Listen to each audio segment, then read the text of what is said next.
ونصلي على رسوله الكريم أما بعد فأعوذ بالله من الشيطان الرجيم بسم الله الرحمن الرحيم ورفعنا لك ذكرك صدق الله العظيم۔ قرآن مجید فرقان حمید اللہ تبارک و تعالیٰ کا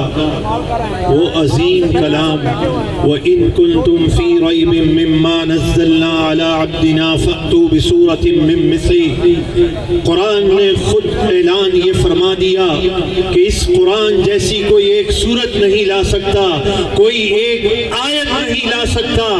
یہ دشمنان اسلام قرآن کی بے حرمتی کر کے اپنا منہ کالا کر رہے ہیں۔ جہاں وہ اپنا منہ کالا کر رہے ہیں وہاں امیر المجاہدین رحمت اللہ تعالی علیہ کے افکار ہمیں یہ بتاتے ہیں کہ اگر تمہارے اندر غیرت ایمانی ہے تو آؤ اس تحریک میں شامل ہو جاؤ جو حضور کی ناموس کے لیے بھی سر کٹانے کے لیے تیار ہے اور قرآن کی ناموس کے لیے بھی سب کچھ قربان کرنے کے لیے تیار ہے۔